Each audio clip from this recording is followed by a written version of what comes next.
Bonjour à tous, très heureux de vous retrouver ce dimanche pour un nouveau numéro des Incorrectibles en direct sur Sud Radio et dans très peu de temps en replay sur YouTube depuis notre chaîne Sud Radio. Et justement, en parlant de YouTube, c'est aujourd'hui de plus en plus difficile de rester incorrect en France avec ces nouveaux gendarmes de la liberté d'expression que sont les GAFAM. Mais vous savez quoi, on va quand même encore l'être cette semaine, j'en suis sûr, avec notre invitée, une femme dirigeante de médias. Et il y en a peu et encore moins qui, comme elle, n'ont pas peur de ce politiquement correct, quitte à en subir parfois des critiques ahurissantes de violence et de bêtises, on en parlera. En tout cas, les auditeurs de Sud Radio ne sont pas dupes. Vous avez choisi la bonne émission, la bonne radio, le bon horaire. Merci d'être toujours plus nombreux à nous écouter chaque dimanche. Nous sommes ensemble pour une heure. C'est parti pour les Incorrectibles. Sud Radio, les Incorrectibles. Alors, notre invitée en ce dimanche, je vous le disais, est journaliste, dirigeante de médias et écrivaine. Elle a été couronnée du prix Renaudot Essai en 2016 pour son ouvrage Le Monde Libre. Elle a notamment été directrice adjointe de la rédaction de Marianne et de celle de l'Obs. En 2018, elle prend la tête du site d'actualité Le Média, dont elle sera licenciée quelques mois plus tard dans des circonstances quelque peu houleuses. Le 18 juin 2019, elle lance QG, le Média Libre, une nouvelle web TV qui se veut proche notamment des Gilets jaunes et d'autres militants. On va en parler aussi avec elle. Aude Lancelin, vous êtes avec nous en studio aujourd'hui pour évoquer votre dernier ouvrage La Fièvre, paru récemment aux éditions Les Liens qui libèrent. Et bien sûr, vous nous donnerez votre point de vue sur l'actualité du moment. Soyez donc la bienvenue dans Les Incorrectibles. Alors, avant d'entrer dans le vif du sujet, si vous le voulez bien, Aude Lancelin, on va évoquer bien sûr votre dernier ouvrage dans un instant. Mais avant, j'aimerais vous demander quelques réactions, notamment sur ces critiques dont vous avez encore fait l'objet cette semaine après une interview du docteur Louis Fouché. C'était bien sûr sur votre site, je le disais, QG. Je pense notamment à un courageux article anonyme sur le blog de Mediapart. Vous l'avez sûrement vu. Ces critiques, est-ce qu'elles vous atteignent ou au contraire, est-ce que vous dites que c'est la rançon du parler vrai, pour reprendre une expression chère à notre radio ? Bon, déjà, vous le disiez à l'instant, ce papier publié sur le club de Mediapart est anonyme. Donc, ce sont quand même des pratiques de corbeau, de toute façon. Donc, j'imagine que la personne qui l'a fait n'en est pas si fière, pour ne pas mettre son nom. Non, si vous voulez, moi j'ai l'habitude du combat politique. Je pratique un journalisme engagé depuis des années maintenant déjà. Donc ça fait partie. Quand on soulève des points délicats, quand on va dans les angles morts du débat, quand on fait surgir le litige entre le peuple et le pouvoir, on est rarement récompensé par celui-ci et par ceux qui le soutiennent. Mais c'est vrai que là, de manière générale, enfin moi je considère que l'heure est grave, j'ose employer le terme. La liberté d'expression et Twitter, Instagram, YouTube, c'est encore conciliable selon vous? Ou comme Nicolas Bedos, Elie Moon, vous dites que c'est grave ce qu'on vit actuellement, c'est un peu la double peine, la situation sanitaire et le politiquement correct. Elle est en danger selon vous, cette liberté d'expression de Lancelin? Alors selon moi, la liberté d'expression est gravement en danger, la liberté d'informer est gravement en danger dans ce pays, pas seulement, mais prenons le cas de la France, et cela parce qu'il y a la conjonction de plusieurs facteurs en fait. Vous parliez à l'instant des réseaux sociaux, qui sont des grandes... Que même Elie Moon soit censuré, enfin voilà, c'est hallucinant. Qui sont des grandes multinationales privées, très souvent américaines, et qui ont un véritable monopole sur la circulation des opinions maintenant. Et sur lesquelles on n'a pas de prise. Et sur lesquels officiellement, en tout cas, de moins en moins de prises, j'ai envie de vous dire, puisque vous pouvez les contacter. Il est très rare que vous ayez une réponse et un arbitrage transparent. On a vu ce qui s'est passé récemment avec Donald Trump.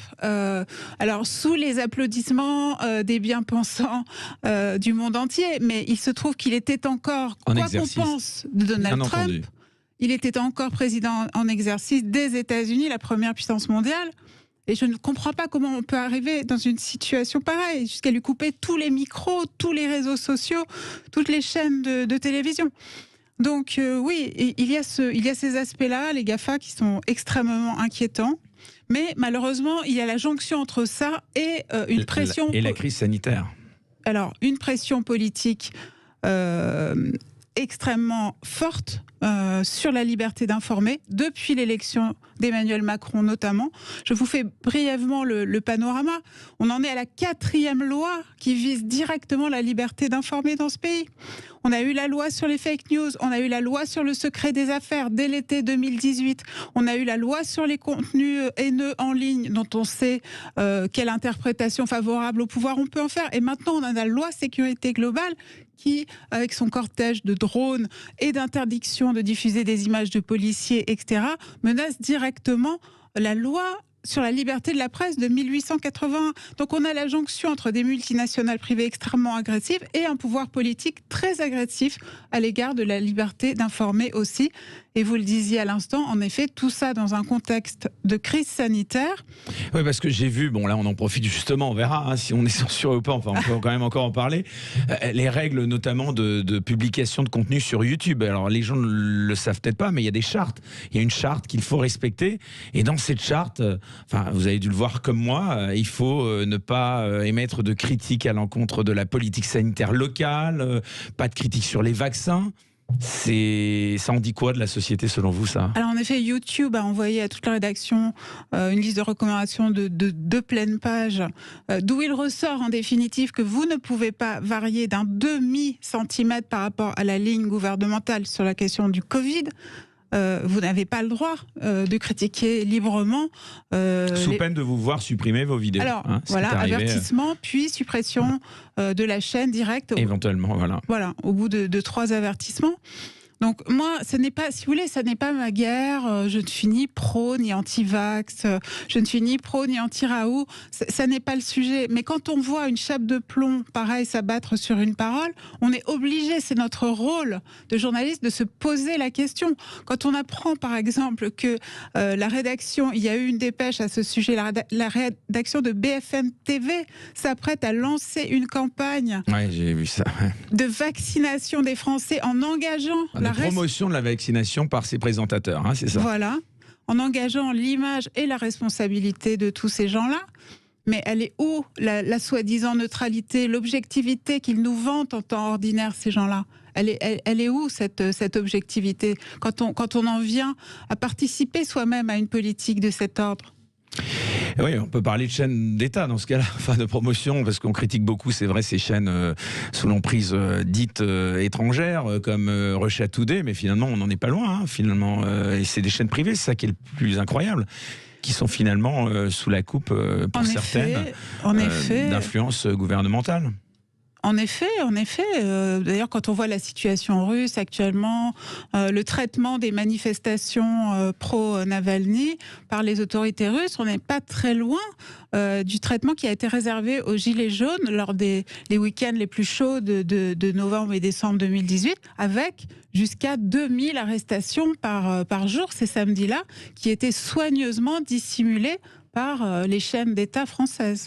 Alors justement, on y vient, vous en parliez des Gilets jaunes. Alors justement, c'est l'objet de ce livre, hein, je le rappelle, La Fièvre, hein, qui est, selon le mot de votre éditeur, le roman d'une époque de décomposition morale et intellectuelle qui aura laissé s'installer un véritable apartheid entre les classes sociales. Vous y retracez la crise donc des Gilets jaunes à travers l'histoire de 2 personnages, celle tragique de Johan, gilet jaune de 35 ans, interpellé sur les Champs-Élysées pour avoir lancé un pavé, un geste qui va lui valoir une condamnation à 4 mois de prison avec sursis et dont le destin va basculer à jamais.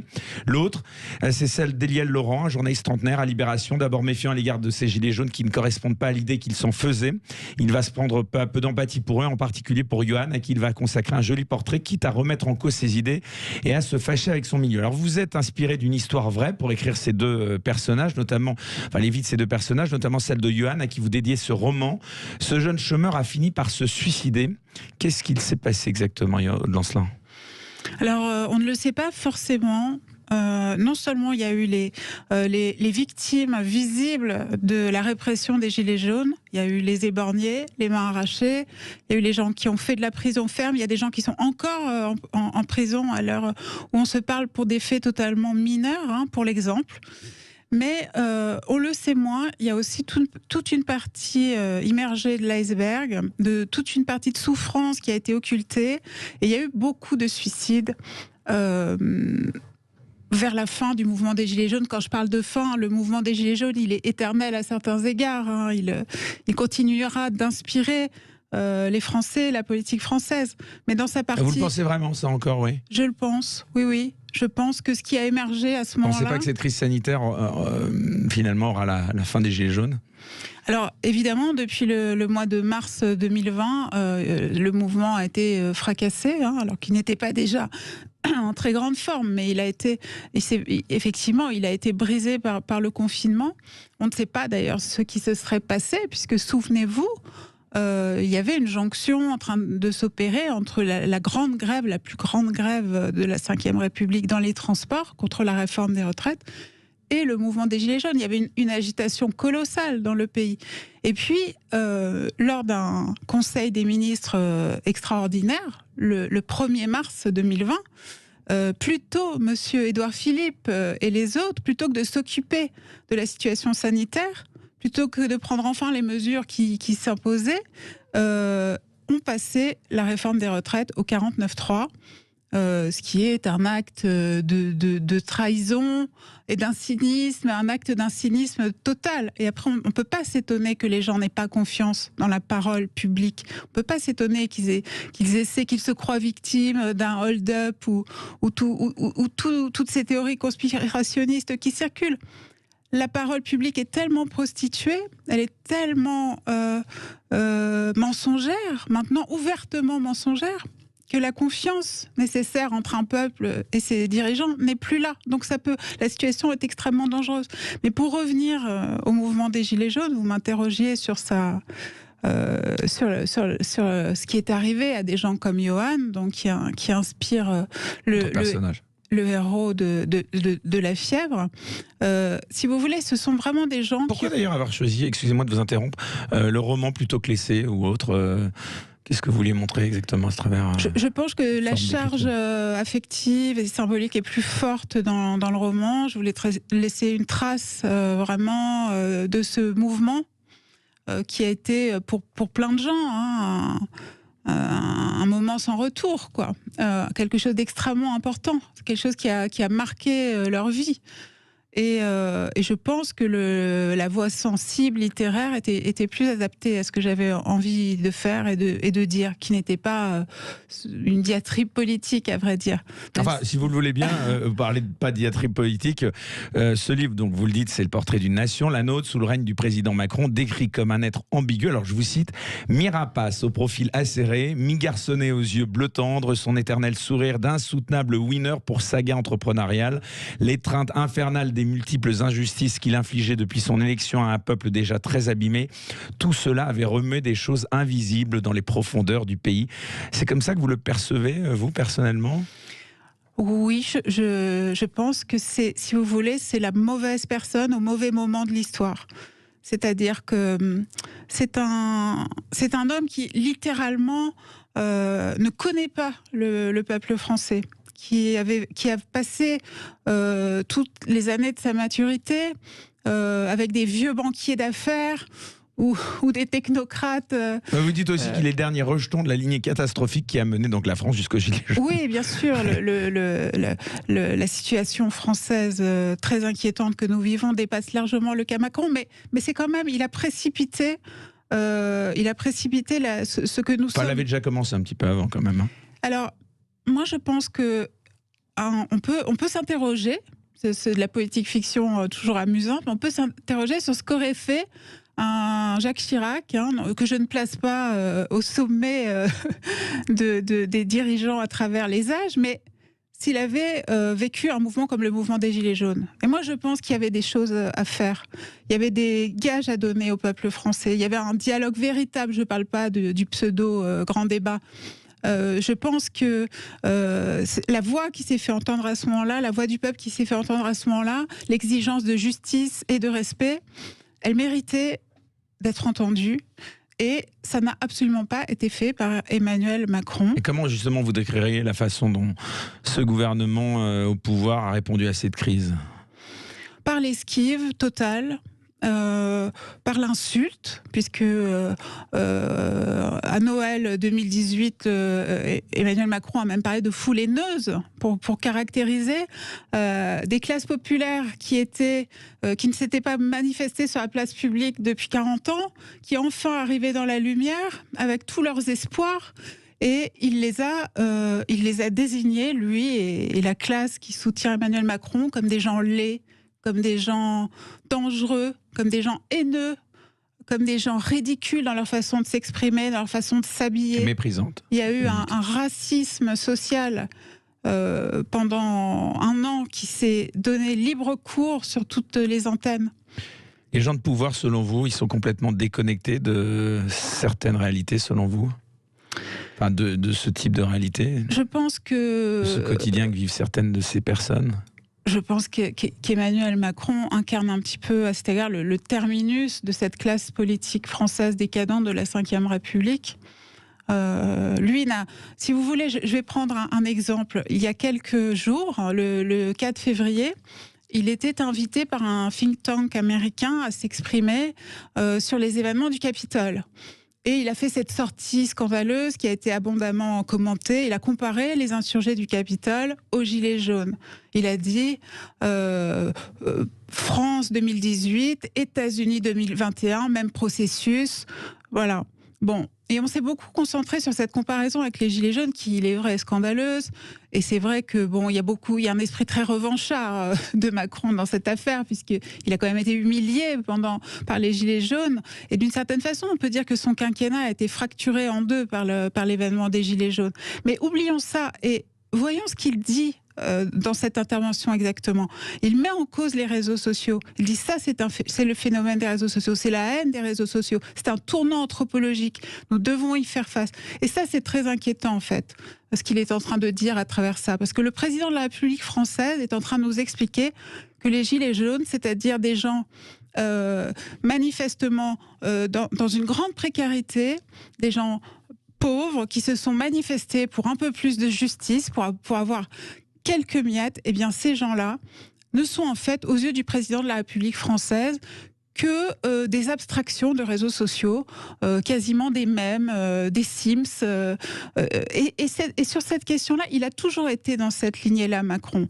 Il avait, quelques semaines après le démarrage des Gilets jaunes, il avait dit Éric Drouet, mais Éric Drouet, qu'est-ce que c'est ? C'est une créature de réseaux sociaux. Et il avait mis à la fois en cause les réseaux sociaux, les Russes, l'ultra-gauche fantasmatique. Et quand on voit ça, on se demande d'ailleurs qui sont les véritables complotistes, parce que c'est une analyse de la situation politique créée par les Gilets jaunes qui est totalement hors sol, totalement hors réel. Et malheureusement, c'est ça. Oui, avant c'était populiste, hein. L'insulte à la mode, maintenant c'est complotiste, voire rassuriste maintenant pour la crise sanitaire. Voilà, alors ça c'est la nouveauté avec le Covid, rassuriste. Et vous, justement, Aude Lancelin, parenthèse, femme de gauche, subir aujourd'hui parfois les mêmes insultes que ceux à l'opposé de vos convictions politiques, là aussi, c'est dingue, quoi. Voilà, bah oui, je suis à la fois, je suis en même temps islamo-gauchiste. Vous êtes toujours de gauche quand même. Mais aussi, voilà, bah, à partir du moment où vous posez des questions sur l'Union européenne, sur l'euro et sur la politique Covid, vous êtes quasiment un nostalgique du Troisième Reich. Voilà le niveau de débat dans lequel on est dans ce pays. Bon, ça ne me dissuadera pas de me battre, mais c'est vrai que c'est vous faites partie de ces 66 millions de procureurs. Absolument. Et vous le revendiquez. Oui.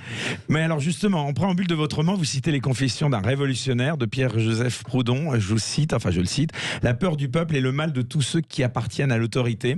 C'est la peur par conséquent, selon vous, qui a guidé les décisions et entraîné un tel surcroît de violence lors de ces Gilets jaunes. Comment est-ce que vous avez perçu la réponse policière qui a été faite à ce mouvement ? Oui, ben je pense que le pouvoir étant réellement acculé...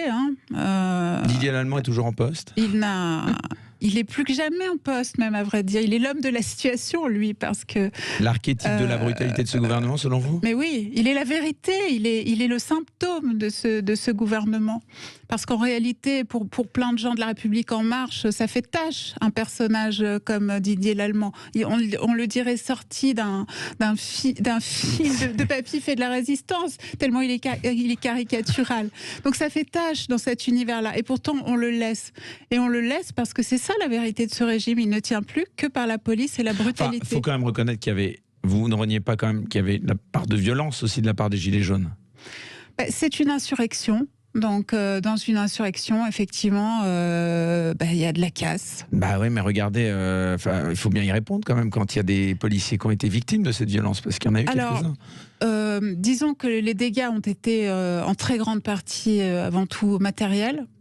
les blessures sur force de l'ordre, sont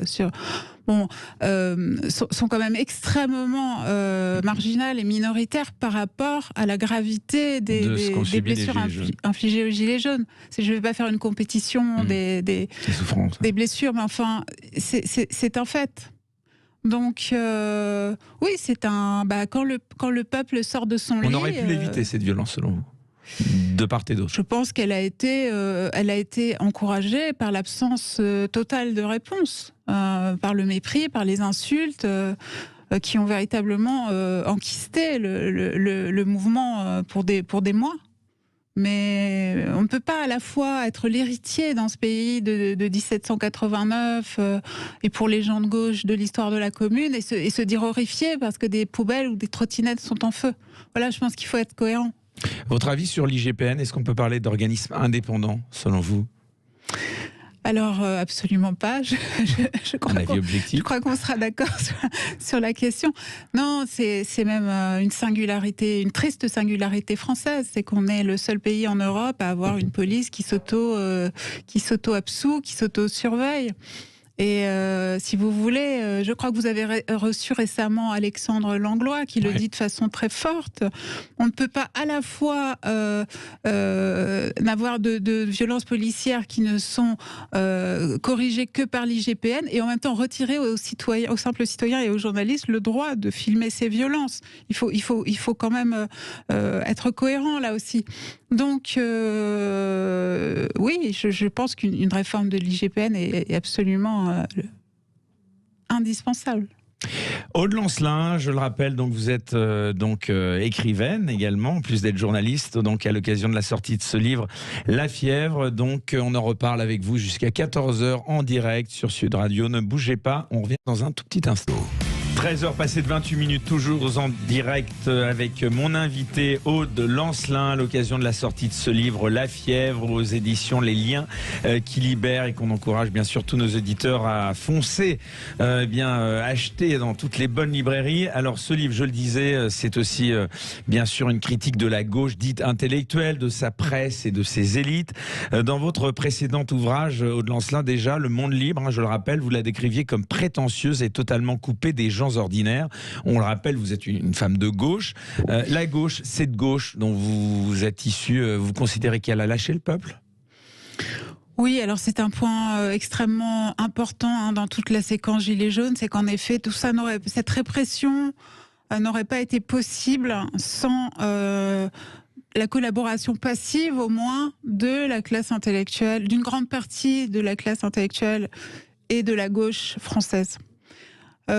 Évidemment, le rapport à la gauche, le rapport au peuple de la gauche, il est depuis des dizaines d'années extrêmement perturbé dans ce pays, au point qu'on peut être de gauche sans jamais défendre les classes populaires ni les rencontrer. C'est tout le problème de ces dizaines d'années socialistes notamment.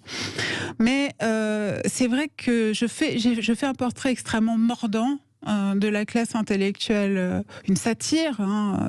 J'espère que c'est un peu drôle dans ce livre, de ce genre de personnages. Qui pour moi sont finalement résumés magnifiquement par une phrase de Guy Debord qui parle du personnel florissant des syndicats, des politiques et des universitaires de la gauche qui sont prêts à prolonger la plainte du prolétaire de 1000 ans à condition qu'il reste leur avocat, leur unique défenseur. Et c'est vraiment ça. Il y a beaucoup de postures dans ce milieu-là. Il y a on se surveille. Et ça, c'est plus important que de faire avancer véritablement dans les faits la situation et d'améliorer le sort du peuple. Finalement, il y a un renoncement dans la gauche aujourd'hui. Finalement, la gauche est habituée à perdre. D'ailleurs, je crois qu'elle a fait quasiment une croix sur 2022 au point où nous en sommes. C'est ce que j'entends dans tout le milieu, en tout cas. Du moment que vous restez pur dans votre posture, perdre finalement. Non, mais là, ça s'annonce plus compliqué pour Emmanuel Macron en 2022. Encore les derniers sondages, enfin le dernier sondage dont le seul premier tour, sondé, a été publié par les médias, mais on s'est étonnamment, on n'a pas vu le deuxième tour, qui avait été dans ce sondage projeté par Harris Interactive, qui projetait donc Marine Le Pen à 48%. Donc là, on n'est plus dans la même, on est dans la marge d'erreur, quoi. 48-52 pour Macron. Alors évidemment, il faut toujours se méfier de ce genre de sondage parce que... Non mais là on se dit, s'il reconfine et qu'il perd ses 2-3%, ça fait basculer. Mais le pouvoir, les médias du pouvoir ont intérêt à faire monter ce cliffhanger et bientôt on va à nouveau nous dire qu'il faut sauver la France du fascisme et voter Emmanuel Macron. Alors évidemment, ça marchera moins qu'en 2017, parce que le scénario il est évidemment éculé maintenant. Du reste, nous l'avons déjà vécu en 2002. Et je pense qu'effectivement... Vous ne croyez pas à l'émergence d'une nouvelle voix, d'un nouveau visage à gauche ? On parle d'Arnaud Montebourg, on parle peut-être de Christine Taubira. Je souhaite qu'une candidature rassembleuse, populaire, forte émerge. Je sens que ça va être très compliqué quand même, compte tenu du fait que tous les débats sont piégés. Le débat sur l'Union européenne, par exemple, c'est tout de même extraordinaire. On est dans une situation où la crise sanitaire a montré les défaillances de l'Europe, la guerre des vaccins, la destruction de l'hôpital public qui est quand même orchestrée par Bruxelles depuis des dizaines d'années. Tout ça, on le sait, tout ça, les gens l'ont touché du doigt, ils ont été enfermés chez eux, donc ils ont eu le temps d'y méditer. Eh bien non. On n'a quasiment plus un seul parti aujourd'hui en France qui a le courage politique de mettre cette question sur la table et d'en tirer les conclusions qui s'imposent. Et donc, moi personnellement, je ne défendrai pas une candidature de gauche ou quelle qu'elle soit qui soit à nouveau, qui reconduise, si vous voulez, l'imposture du discours du Bourget, de François Hollande. Il faudra plus. Mais alors, vous allez vous abstenir ? Non, mais il faudra plus que des mots. Vous voyez, il faudra plus que des mots cette fois pour remporter. Mais vous ne trouvez plus aucun crédit pour remporter ma conviction et celle de beaucoup de gens. Non, je dis pas ça. Jean-Luc Mélenchon. Non, bien sûr que non. Je dis pas ça. Et le programme de l'avenir en commun reste un grand programme. Maintenant, est-ce qu'il y a les forces politiques derrière au sein du pays pour le porter au pouvoir et pour le porter tout court ? Ça reste vraiment une autre question. Mais si vous voulez, oui, ces gens se sont... le cynisme d'un François Hollande a été absolument destructeur. Vous faites élire sur mon adversaire, c'est la finance, et vous nommez un banquier Rothschild à la tête du ministère de l'économie. Et ce pays est en train de crever de ce genre de mensonges. Nous n'en voulons plus. Donc donc Marine Le Pen, forcément, de façon prévisible, est en très bonne position. C'est d'autant plus terrible que elle n'a quasiment plus de programme économique. Enfin, moi, si vous pouvez m'expliquer ce qu'est le programme économique du Rassemblement national aujourd'hui, je suis preneuse.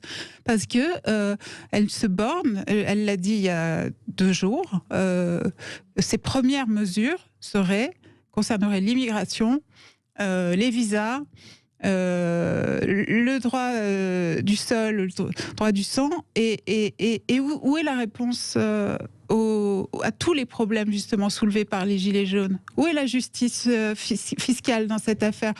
Où est la justice sociale ? Où est la question de la dette Covid ? Elle n'en parle jamais. Et justement, en parlant de cette crise des Gilets jaunes, est-ce qu'une renaissance du mouvement est possible à votre avis, ou il est définitivement enterré, ce mouvement ? Je pense que sous cette forme-là, sous cette forme qu'on a connue et aimée, je pense qu'il ne renaîtra pas sous cette forme, sous la forme des samedis jaunes. Imaginez ce que c'est une lutte de plus de 2 ans et l'investissement chez les individus qu'elle a demandé, les sacrifices. Donc je pense qu'on est allé au bout de l'exploration de cette voie-là. Et maintenant, il y a la voie électorale en laquelle certains ne croient plus du tout. Et puis sinon, on passe carrément à la voix Francis Lalanne. Oui, j'allais vous en parler. Hein. Mais qui encourt une peine grave, hein, de prison et d'amende. Mais bon, qu'est-ce que vous en pensez, parenthèse d'ailleurs? Alors moi, ce que j'en pense, c'est que c'est un personnage fantasque mais attachant. Fantasque mais extrêmement sympathique. Extrêmement sympathique, je tiens à le dire. Moi, j'avais brièvement discuté avec lui. C'est lui qui m'avait appelé en pleine séquence Gilets jaunes au moment des élections européennes. Et on sent qu'il est véritablement habité par ces questions-là, qu'il est sincère, qu'il ne cherche aucun profit personnel dans cette affaire, où il s'est fait au contraire beaucoup d'ennemis, où il s'est fait ridiculiser et insulter. Par contre, le coup du putsch militaire, moi, l'appel à l'armée, c'était totalement impossible dans mes coordonnées politiques. Donc voilà. Maintenant, il est certainement moins ridicule que beaucoup de ceux qui l'agonisent en ce moment. Et effectivement, oui, il risque quelque chose, car l'appel à l'insurrection est réprimé par le droit français. Et justement, Aude Lancelin, comment est-ce que vous percevez la façon, on va maintenant parler bien sûr de ce média que vous avez créé, comment est-ce qu'avant vous percevez la façon dont les journalistes ont traité cette crise des Gilets jaunes, quand on sait que la plupart justement des grands médias, presse et télévision, sont aux mains de proches, de patrons proches d'Emmanuel Macron? Vous ne manquez pas d'ailleurs de fustiger ces grands patrons, d'où donc la création de ce média sur lequel nous allons revenir. Voilà, comment vous l'avez perçu? Parce que vous avez travaillé finalement dans des grands médias. Vous avez travaillé pour l'Obs, c'était déjà à l'époque Xavier Niel, allez, parlons. Oui, à la toute fin. Toute fin. Ouais. Vous l'aviez rencontré d'ailleurs, tiens? Xavier Niel, jamais. Non, jamais. J'avais rencontré les deux autres actionnaires, Mathieu Pigasse et Pierre Berger. Non, si vous voulez, Et là, vous aviez eu allons-y, vous aviez eu des conseils, enfin des recommandations pour... Pour la ligne, je sais pas, la ligne éditoriale, ouais. Si vous voulez, c'est un procédé que j'ai déjà décrit dans 2 livres, d'ailleurs, sur les médias. Leur tactique, c'est plutôt de mettre la bonne personne à la bonne place, et à ce moment-là, vous allez avoir un salarié zélé, un directeur zélé qui devancera... c'était pas gagné, quoi. Voilà, qui devancera vos désirs. Bon, mais parfois, il y a quand même aussi le fouet claque, hein, parfois, et parfois, il y a aussi des coups de fil. On ne peut pas le nier non plus. Hein. Donc, la pression sur les directions de journaux, elle est évidemment maximale en ce moment. Dans un paysage des médias qui se détériore mois après mois. Ça, je voulais le dire. C'est très important parce qu'on entre en période de campagne présidentielle. On avait déjà vécu en 2017 une campagne présidentielle dans laquelle les médias du CAC 40 ont pesé de tout leur poids en faveur de leur chouchou, Emmanuel Macron. Mais il faut savoir, les gens doivent le savoir, on entre dans une période finalement encore pire, encore plus concentrée au niveau du capital, puisque maintenant, on a Bernard Arnault et Vincent Bolloré qui sont déjà des très grands actionnaires de médias qui possèdent déjà beaucoup de titres dans le pays, mais qui sont encore en train... Qui vont se répartir, hein, d'après ce qui se trame, hein, on le dit. Voilà. Encore peut-être les restes, en tout cas, de ce qui existe encore chez Lagardère, par exemple. On le voit bien, là, cette guerre fratricide entre ces deux grands patrons. Justement, alors vous en avez tiré la conclusion, donc on ne va pas revenir sur ce passage aux médias qui là aussi a été apparemment assez sportif, hein, mais en tout cas aujourd'hui vous avez donc décidé, enfin c'était déjà depuis 2019, mais donc de créer votre propre média, Quartier Général, le média libre. Vous l'avez donc lancé en 2019 suite à vos départs fracassants du média. Oui, qu'est-ce qui s'est passé en quelques mots? Il semblerait qu'on vous ait reproché votre management qualifié de brutal, hein, et d'avoir diffusé des informations erronées sur votre employeur. De votre côté, vous aviez dénoncé un putsch. C'est ça, parce que le média aujourd'hui... Non. En gros, c'est très simple ce qui s'est passé. Non, moi j'ai choisi... je ne suis pas, contrairement à ce que vous disiez tout à l'heure, restée quelques mois. Je suis restée quasiment plus d'1 an et demi. Dans la très jeune histoire du média, c'est beaucoup. Moi, j'étais là à la fondation. J'étais là dès la fin 2017. Donc, non, moi, si vous voulez, je suis entrée aux médias après avoir été licenciée du Nouvel Obs. Et j'étais un petit peu dos au mur, si vous voulez, parce que quand on fait un bond hors du rang dans le milieu des médias, il est très difficile de retrouver du travail.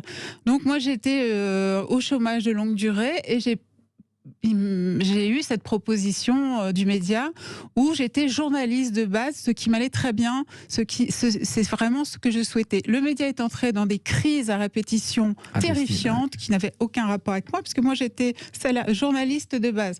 Ça concernait Sophia Chikirou, ça concernait Gérard Miller, ça concernait tous les gens à la Fondation du Média qui se sont littéralement entretués au point de provoquer le départ de Sophia Chikirou de la France Insoumise, du média. Et là, on m'a littéralement forcé la main pour devenir la figure, la présidente du média, ce que je ne souhaitais pas. J'avais déjà refusé à 2 reprises d'être directrice de la rédaction. On m'a littéralement... Messieurs Gérard Miller et d'autres m'ont dit, si tu ne prends pas ce poste, nous fermons le média cet été. Je l'ai fait pour sauver l'emploi, au contraire. Je l'ai fait pour ça. Et je ne souhaitais absolument pas occuper de fonction hiérarchique, jamais à nouveau dans ma vie. J'étais très heureuse d'être revenue vraiment au terrain. Voilà. Après, les Gilets jaunes ont commencé. Ça a été une saison extraordinaire. On a connu un immense accroissement de l'audience. On est passé à des millions de vues, ce qui ne s'était jamais vu dans l'histoire de ce jeune média. Sauf que dans les coulisses, pendant que nous on courait sur le terrain, des choses se préparaient. Et effectivement, moi j'ai souhaité, c'est moi qui ai démissionné de la présidence du média, parce que je ne me retrouvais plus dans ce lieu. Et après, pour se venger, 2 mois plus tard, on est allé, ces gens qui m'ont poussé, sont allés me salir, c'est tout ce qui s'est passé.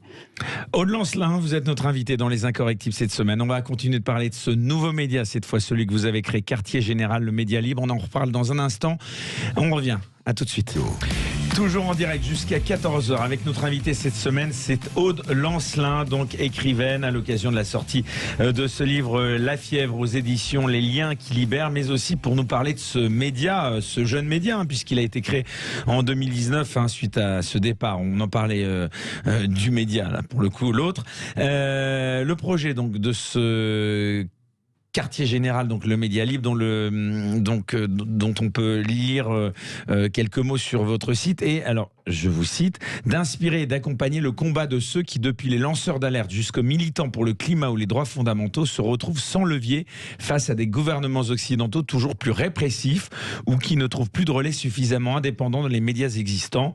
Donc des émissions de débat, des reportages, des entretiens avec des personnalités tenues en lisière des plateaux de télévision habituels. Voilà donc ce qu'est le programme de votre média. Comment est-ce qu'il est financé ? Il est financé entièrement par l'abonnement payant. C'est le même modèle que Mediapart. Voilà, avec une totale indépendance ? Avec une totale indépendance. Ici, mon parcours m'a appris une chose, c'est que c'était la seule façon de procéder en fait, parce que dès que vous avez une laisse capitalistique ou dès que vous êtes dans l'univers culturel d'un parti politique, votre indépendance, vous pouvez vous asseoir dessus, c'est terminé en réalité. Parce qu'il y a des sujets que vous ne pourrez absolument jamais aborder, donc vous êtes obligé d'entrer dans une espèce de duplicité par rapport à votre public. Et voilà, avec tous les phénomènes de censure qu'on connaît. Donc oui, moi j'ai voulu, j'y songeais déjà depuis un certain temps, mener cette bataille de l'indépendance des médias. Pour le moment, elle est réussie au sens où nous sommes à l'équilibre. Alors évidemment, ce qui est remarquable. Ce qui est énormément de travail et un gros défi. On a à peine plus d'1 an. En un an, absolument, depuis un an, un petit peu plus d'un an. Ce qui veut dire qu'il y avait une demande, il y avait une forte attente. Il y a une énorme attente, ça c'est certain, parce que quand on se retrouve, comme on en parlait tout à l'heure, dans un univers médiatique où vous avez d'un côté Bernard Arnault, merci patron, et de l'autre côté Vincent Bolloré, le bourreau de Canal+, et que les journalistes se retrouvent au milieu du champ de bataille à jouer la comédie de la liberté d'expression, alors que très franchement, maintenant je crois que même les plus naïfs le savent, celle-ci n'existe plus dans ces médias-là depuis très longtemps. Il y a encore des médias mainstream qui trouvent grâce à vos yeux, de Lancelin ? Mais si vous voulez, quand je critique les médias mainstream et les effets délétères qu'ils ont eu sur la politique et dans ce pays et sur l'esprit public, je critique pas les individus. Évidemment que dans tous ces médias-là, il y a des gens que vous connaissez, que je connais, que j'aime bien parfois, qui font ce qu'ils peuvent. Mais ce que nous pouvons n'est rien par rapport à des mastodontes capitalistiques pareils. Donc, je pense qu'il est devenu extrêmement rare dans ce pays. Il y a encore des lieux, et Sud Radio, à certains égards, en fait partie, et l'a démontré pendant la crise des Gilets jaunes. C'était un des seuls lieux où on pouvait entendre une parole différente. Et l'écosystème de la liberté dans ce pays, il est très très fragile en ce moment. Est-ce que vous pensez, Aude Lancelin, qu'avec la crise sanitaire et toutes les polémiques justement suscitées par les faux pas du gouvernement, les Français ont changé leur façon de percevoir les infos qu'on leur transmet ? Alors, c'est difficile de le dire, il est trop tôt, je pense, parce qu'il y a un effet de tétanie créé par la peur, par la peur d'être malade, la peur de perdre son emploi. Donc, il est très tôt pour le dire. Mais moi, ce qui me frappe énormément, si vous voulez, parce que j'ai aussi vécu dans la presse la période des attentats, au moment de Charlie Hebdo, 2015, Bataclan, etc., c'est que dans les deux cas, on a l'impression d'avoir des forces d'opposition, forces de gauche, qui ont littéralement été paralysées par la situation. Dans un cas, par la suspension de toutes sortes de libertés fondamentales au nom de la lutte contre le terrorisme. Et aujourd'hui, la suspension de la liberté de circulation, la suspension de la liberté de manifester, le système complètement infantilisant des attestations dont on a en plus découvert qu'il n'était même pas constitutionnel après qu'elles aient été arrêtées. Et à chaque fois, on note une énorme frilosité, une espèce de ce que Emmanuel Todd, l'historien Emmanuel Todd, qualifie de flash totalitaire. Il avait qualifié ça il avait parlé de ça au moment des attentats de Charlie Hebdo. Évidemment, ça avait été un scandale. Mais à vrai dire, c'est le point commun qu'on peut trouver entre les deux situations. C'est-à-dire que dans chacun de ces cas-là, aussi différents soient-ils, on est face à une paralysie de la critique des forces politiques, des forces intellectuelles, et les gens n'osent plus s'en prendre à la politique sanitaire, par exemple, mise en place. Et justement, est-ce que vous pensez que cette épidémie, aujourd'hui, elle sert de prétexte au gouvernement pour mettre en place, allons-y, tout ce qui s'apparenterait à un régime dit autoritaire ? Alors, on le sait, il y a un effet d'aubaine énorme créé par le Covid pour des gouvernements tels que le nôtre, mais c'est valable dans le monde entier. À vos yeux, les grands médias censurent la parole à ce sujet ? Mais il la censure avec une violence quasiment sans égale. On n'a jamais vu des restrictions pareilles. On en parlait tout à l'heure au sujet de YouTube. Non, mais pour les médias français, j'entends. Vous pensez qu'il y a des instructions au lieu ? On voit très bien qu'il y a des personnes qui ont littéralement disparu des écrans. Tous les médecins. À qui, par exemple ? Tous les médecins qui portaient une voix différente, une voix critique. Christian Perron, Louis Fouché. Même Raoult est devenu une espèce de druide maléfique pour les journalistes mainstream, alors que c'est quand même, on pense qu'on veut. On peut critiquer sa mégalomanie, on peut dire ce qu'on veut sur lui, mais enfin c'est quand même un grand infectiologue, donc peut-être qu'il a son mot à dire aussi, plus que n'importe quel journaliste de BFM. Donc oui, bien sûr qu'il y a un contrôle de la parole totale sur cette affaire. Et puis il y a eu l'affaire totalement ridicule du film Hold Up, qui a plein d'égards, à des accents conspirationnistes, qui a charrié aussi certaines théories discutables, mais qui a été... On l'a réduit alors qu'il dure près de 3 heures. On a réduit évidemment 10 minutes contestables, évidemment. Et encore une fois, c'est le sujet de la liberté d'expression qui est en jeu. Et alors que ce documentaire, la plupart des gens ne l'avaient pas vu d'ailleurs, pour ceux qui l'ont critiqué. Vous l'avez vu ? Non, j'ai vu des extraits pour tout vous dire jusqu'à présent. Peut-être un jour je prendrai le temps de le voir sur la longueur. Donc je suis pas du tout une spécialiste de hold-up. Mais vous, excusez-moi encore une fois de vous interrompre, qui êtes toujours une femme de médias, une femme de presse. Est-ce que au cours de votre carrière, on est toujours intéressé de savoir un peu ce qui se trame dans les coulisses? Est-ce que vous avez subi des pressions eu égard à certains articles ou reportages que vous avez mis en ligne, par exemple, tiens, là en ce moment, Aude Lancelin? Est-ce que c'est feutré, c'est subtil? Non, franchement, c'est pas feutré. J'ai subi ça tout au long de ma carrière à l'Obs ou par ailleurs à Marianne. C'était des politiques, c'est comment ça se présentait? Souvent, ça vient, c'est la direction du journal. Hein. Bon, moi, je l'ai déjà raconté, donc j'ai aucun problème même à donner les noms, parce que je pense qu'il faut assumer quand même. Qui n'écoutaient pas. Qui, par exemple? Par exemple, Laurent Geoffrin, qui a longtemps été, si vous voulez, qui a longtemps dirigé le Nouvel Observateur et qui a longtemps dirigé Libération, alternativement. Puis qui crée son mouvement politique maintenant. Voilà, dont Emmanuel Todd, là encore, a pu dire qu'il avait détruit la gauche française en saccageant ces deux journaux alternativement. Non, mais c'est vrai que c'était vraiment des relectures, au fond, extrêmement dures, où il fallait âprement, ligne à ligne, défendre son point de vue. Et ça pouvait déboucher sur carrément des censures caractérisées, des suppressions de phrases, des suppressions d'articles entiers, oui, bien sûr. Mais vous croyez que c'était aux ordres d'une hiérarchie encore politiquement supérieure?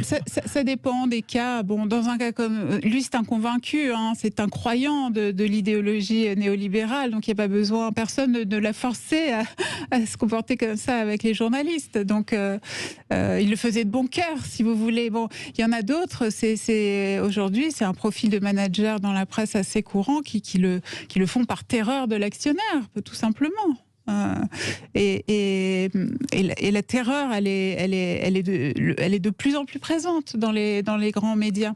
Et justement, en parlant de ces médias, vous dites, notamment, vous avez dit en septembre dernier dans une interview au magazine Brain, le recrutement dans les écoles qui forment les journalistes fait que ceux-ci sont quasiment tous des petits ou des grands bourgeois. Les classes populaires ont disparu de nos consciences.